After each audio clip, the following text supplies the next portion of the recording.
Welcome to Krishna automation. हमारे साथ sir हैं, इनकी अपनी कंपनी है और अपने बेटे के लिए और भांजे के इनको ट्रेनिंग के लिए आए। तो सर थोड़ा सा अपना इंट्रोडक्शन देंगे, इनको कैसे पता चला। तो सर प्लीज। मेरा नाम तेजिंदर सिंह है। पंजाब में मेरी कंपनी है MB cutting and welding solution.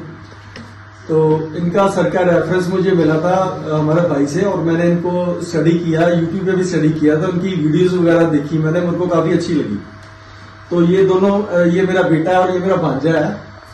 तो जो काम मैंने 15 साल में एक्सपीरियंस के साथ सीखा, तो मैंने ये स्टडी किया कि सर की क्लासेस जो मैंने देखी ना, 2-3 क्लासेस देखी, ज्यादा नहीं देखी, तो मैं वो कंक्लूजन पर पहुंचा कि अगर इनके पास में अपने दोनों बच्चों को छोड़ता हूं ना, जो मैंने 15 साल में ग्रैब किया, ये सर इनको 1.5 से 2 महीने में ट्रेन कर देंगे। ऑलमोस्ट मैं ये सोचना है कि ये जो बच्चे मेरे दोनों हैं, जो 10 साल बाद जो काम करेंगे, वो अगले 1 साल में काम करना शुरू कर देंगे, जो मेरी लाइन में। Thank you. तो thank you very much sir, आपने हमारे ऊपर भरोसा किया। बाकी देखो हमारे वीडियो हैं, तो मैंने जब वीडियो बनाए थे तो उस समय ये सोच के नहीं बनाए थे, मैंने ये सोच के बनाए थे कि जो इसको पढ़ेगा उस वीडियो से उसे कुछ मिलना चाहिए। जिस वीडियो को आप क्लिक कर लें उसमें कुछ न कुछ मटेरियल जरूरी है जो लगे कि हमारे काम का है। तो उस तरीके से क्या है कि सर के बड़े ब्रदर हैं, गुरजीत सिंह जी है ना, हैदराबाद में, तो उन्होंने रेफरेंस किया था, वो भी हमारे वीडियो फॉलो करते हैं। तो बेसिकली क्या है कि ये दोनों अपना क्लास करेंगे। फिर हमारा क्या है कि बेसिक, पहले मैं बेसिक देखता हूँ। आप यकीन नहीं मानेंगे मैं क्या कहूँ, सच में बीटेक होल्डर इलेक्ट्रिकल और इलेक्ट्रॉनिक के बच्चे, वो मैंने एक रेजिस्टेंस दिया था 100 ओम का, और मैंने कहा था कि इसका उन्हें कहा था वोल्टेज दे दिया, करंट कितना लेगा, एम्पियर करंट कितना होगा, वो करंट कैलकुलेट। तो मैंने उनको दोष नहीं दिया स्टूडेंटों को। मैं स्टूडेंटों को दोष क्यों नहीं देंगे, स्टूडेंट को देंगे तो वो कहेगा दोष किसको है, जो स्टूडेंट को पढ़ा रहा है।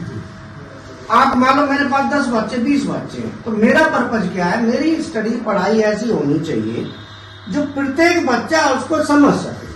तो अब ये इसका मुझे कैसे पता चलेगा कि बच्चा समझा, उसका सीधा है कि आप देख लो क्लास में जो कमजोर दिखाई देता है उसी से पूछो। तो क्लास में क्या है कि एक एक करके पूछ के देख लो, तो हमें पता चल जाएगा कि कौन बच्चे की कैचिंग पावर क्या आ रही है और क्या उसका बेस बन रहा है।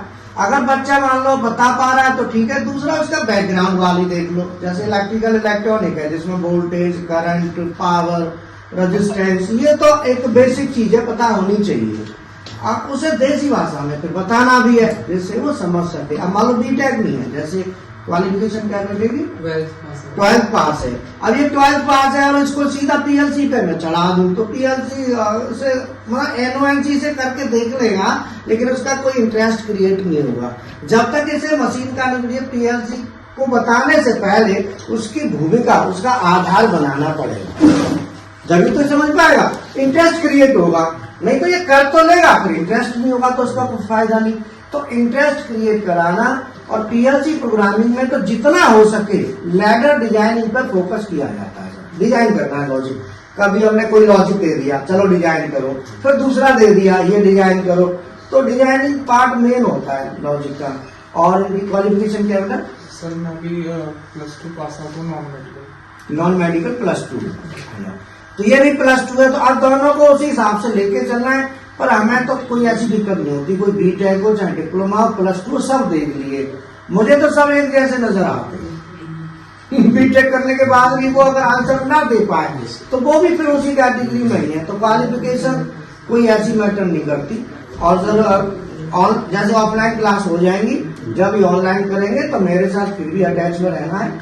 और जिस उम्मीद पे आप लेके आए हो वो पूरी तरीके से मैं पूरा कोशिश करूँगा, आप देखना कि आपको पूरा सपोर्ट करें। Thank you.